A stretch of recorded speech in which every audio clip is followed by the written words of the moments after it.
A pregnant Kate Middleton has joined husband William and Prince Harry at the Grenfell Tower Memorial Service today. The Duchess of Cambridge hid her growing baby bump under a navy coat, paired with a matching hat as the trio made their way into St. Paul's Cathedral for the service. Shortly afterwards, the Duke and Duchess of Cambridge also arrived for the ceremony. The bells have been chiming at the cathedral since 10:30 am, half an hour before the royals arrived. Kate was seen taking her seat between the Duke of Cambridge and Prince Harry at the front of St. Paul's to watch the service. More than 1,500 people are attending the service today, around half of which are bereaved families and survivors, while the other half includes members of the wider community, volunteers and first responders. The multi-faith service includes messages of support for the bereaved, offering strength and hope for the future for those of all faiths and none. The fire in West London on June 14 left 71 people dead and hundreds homeless. Voices of those affected by the blaze were played out in the cathedral, with stories from the moment they realized the tower block was on fire. Some mourners bowed their heads, clearly emotional as they remembered their loved ones. Others held pictures of those who were killed by the blaze.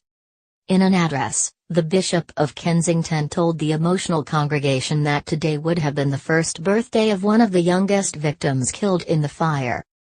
Adele, Marcus Mumford, from the band Mumford & Sons, and his wife Carrie Mulligan also attended the service.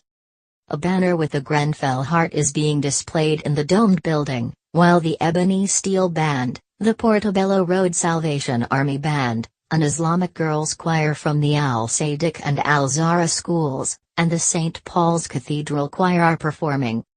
Following the service, bereaved families and survivors will leave the cathedral together in silence, holding white roses.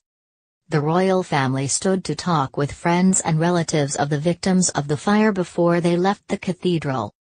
Ben Gabtus, whose close friend and confidant Sheila died in the fire, hailed the royals' presence as a constant strand of support through the uncertainty of the past 6 months.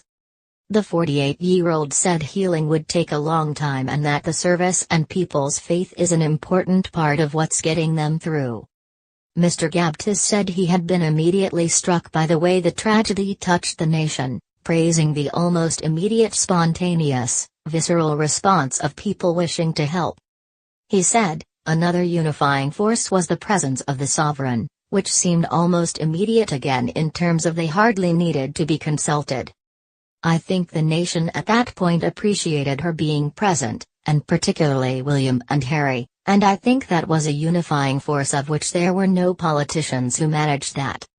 The royals' numerous visits to the community since the fire formed a thread which has led to their presence at the service, he said, adding, that is wonderful that there is recognition at that level, and as I said it was one of the only unifying forces, and at these times I guess we are more thankful we have a royal family and its place within our society.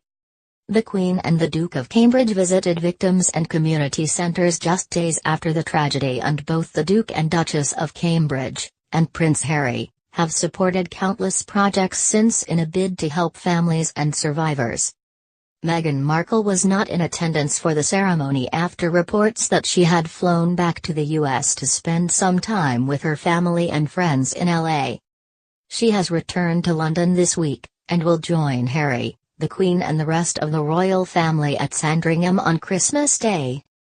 In a break from royal tradition, the 36-year-old U.S. actress will also join members of the royal family making the annual walk to church on Christmas morning, despite the fact she is not married to Harry. She and Prince Harry are expected to stay with William and Kate and their children in their country home on the Sandringham estate Anmer Hall over the festive period.